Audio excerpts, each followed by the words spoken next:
of that wonderful brew known as Finney's homebrew. The people up yonder are trying it too, with their feathers all ruffled and the halos askew. Hallelujah, hallelujah, Finney's homebrew, of that wonderful brew. Happy Homebrew Wednesday, everyone. It's Finney here from Emporium Brewing, and today we're doing a larger batch to do for the Great Kiwi Beer Festival. So today's beer is a pale ale. This is the mash, and you can just see we've got all the way to the brim, which is a bit of a cock up. The mash tun, I think, is a bit smaller than it says it is, because everything should have fitted, but we still had more water left when we got to this point, so we just had to run with what we had, which was, is what it is. So this is a New Zealand pale ale. This was Ross Fitzgerald's winning recipe from last year's Great Kiwi Homebrew Festival, Great Kiwi Beer Festival Homebrew Competition. I've not been drinking yet, I promise. It is Christmas Eve, but I promise I've not been drinking. I'm just going to batch sparge this. So I've got 25 litres of water in here and 24 in here. Unfortunately, I forgot to click this one on. So what we're up to now, 28. So this one's ready. Bit annoying. So just because of it was quite a thick mash, and sparging with all this amount of water, I didn't want to rinse this through too much, because by the end I think we'd be extracting tannins and all that sort of crap. So I'm going to batch sparge it in 2 batches. It'll take a little bit longer, it'll probably be slightly less efficient, but I think we'll get a better product at the end. So I'll crack on with that, and I'll catch you when we're coming up to the boil. Alright, Christmas Eve brew day, New Zealand Pale. First hop drop, we have got 50 grams of Motueka, 50 grams of Nelson Sauvin, and 50 grams of Southern Cross. So hopefully you can get the money shot, and hopefully not boil over. We'll take it slow, although it's been boiling for 45 minutes, so it shouldn't be too bad. He says, just as it was. Crap.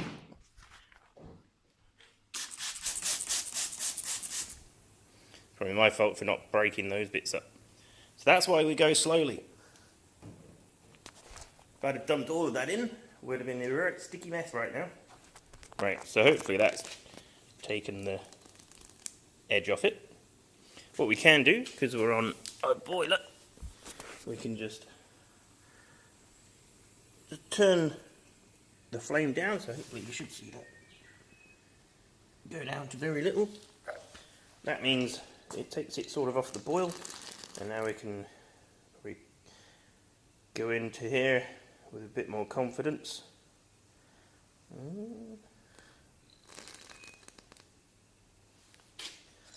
I'll get the faithful spoon as well. I think just those bits of proteins that are floating on the top is causing trouble. But as you can see now, because that flame's gone down, there's not much rolling boiling action, so we can get these all in. They can do their little fizzy thing. As you can see, that's what all those bits are that are popping up. That's the same with pellets all the time, so that's why breweries sometimes have a bit of trouble when they first chuck it in, because obviously once that gets going in a brewery, you're in right stum.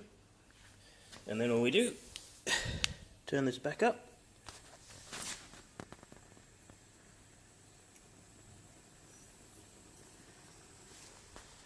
Get it back at the boil and stand here with our spoon just in case. There it comes. So now we can just give it a stir. And pretty much once you've got through this first sort of rise and fall, you're normally alright, but hopefully we're going to be alright. Whew, wasn't that dramatic? Right, we'll come back for the next drop hop. And then I've got to rig up like a, I don't know, it's like a waterfall system with the grain father and the boil kettle, just so I can get it all cooled and condensed, cooled more efficiently, because we're on water restrictions at the moment. Right, I'll crack on. Alright then, boil's done. It surged on that last, I only did 2 hop additions, 15 and 5, but it surged on that one as well, so I don't know what was going on. But so this is the setup we've got. So currently we're exiting out of here. That's going down into the green farther, into the bottom there. Ooh, hopefully you can see. Which is then being pumped up, out, around the coil, and then back into the top. And what that means is, in 5 minutes' time, once I'm just circulating at the moment just to kill everything off. Temperature's at 92, so 10 minutes of recircing should kill off pretty much anything that was in those lines. And then we'll start chilling, put the water on, and get this bad boy moving to the fermenter, which is just here. So all in all, it's not gone too badly so far. We'll see what gravity we've got. And oh, the yeast.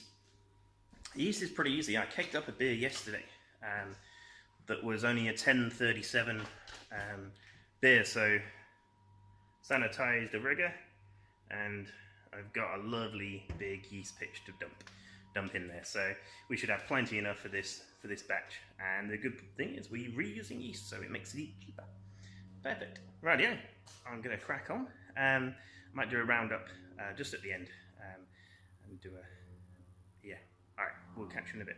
Yeah, so brew day went well in the end. We ended up with 53 litres at 1062, so we're only 2 points short of where we wanted to be. And the cooling worked really well. We kept all the water and watered all the plants on the back, which is a good workout because you have to walk all the way around the back of the warehouse to come back. So it's probably like a 250 metre trip carrying a pail of water. But it's all good. So I guess we'll do a quick roundup of 2016 as well. Started off the year owning the homebrew shop. We were still owners of Finney's Homebrew Emporium, and yeah, we started the year winning the sober vote for the best homebrew shop in the country, which is fantastic. Yeah, so because of that, we thought we'd peaked, so we'll sell the shop. So in April, Nick and Emma took over the shop, and going great guns still. Homebrewing's definitely it's on an upward curve, and I'm pretty sure that's because it's following the craft beer industry, which is pretty cool. So yeah, April we sold the shop. In August, once all that had been finalised and the takeover and etc., we moved here to Kaikoura and started working, on this site, getting the mini golf course up and running, and the rigger station that you can see here behind me, which was a lot of hard work. We reckon there was about 20 trailer loads, like high-sided trailer loads of green waste went to the dump, including a load of flax.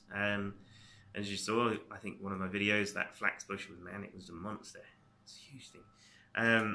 So yeah, by October the 2nd, we were open. So the mini golf course opened first, and 2-3 weeks later, we had our off license awarded. So then, of course, into November, it started quite nicely actually. The International Brew Day was also the NHC Day, National Homebrew Competition here, where I got, I guess, my best medal score. I got 2 silvers and a bronze for some of my sour beers and stuff, so super stoked with that.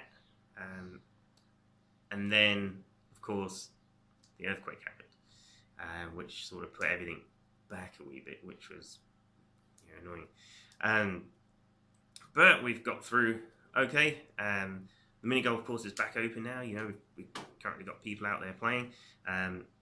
We're selling beer, which is good. The last few days, actually, since Christmas, has been brilliant. We've had, much better numbers, and now, hopefully, it's Friday today, so coming into the weekend, we'll get even more day trippers and what have you.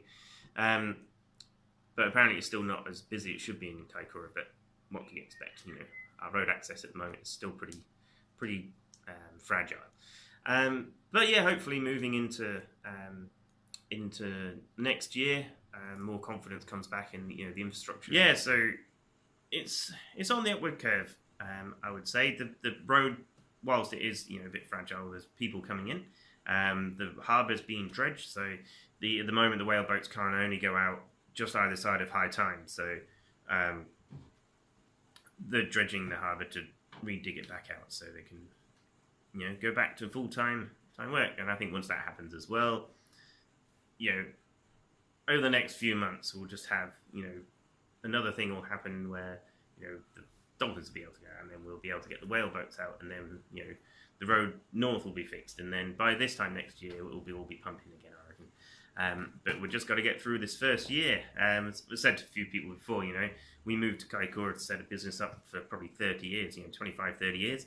So it's not ideal at the start. There's a problem, but yeah, we'll get through. So yeah, 2016's been a fairly interesting year. Lots going on. I think 2017 will be quieter. Fingers crossed. Because, you know, we won't move house, we won't go on an overseas holiday, we won't sell a business, we won't touch wood and everything. We won't have another big earthquake. So the good things to look forward to, though, is like installing the big brewery and getting more of our beer out there and being able to get some good funky stuff done. So I don't have a beer to cheers you all with because it's middle of the day and I've got to work and I've just brushed. You know, I can still taste the toothpaste. But have a great New Year's celebration and look after yourselves. And we'll see you in 2017. And hopefully we'll be able to do some videos of the installation of the brewery. So look out for those. And look out for our beers around the country. And if you see them, give us a shout and say, hey, we're tasting one of your beers. Rightio, I've done enough for now. See you all. Bye.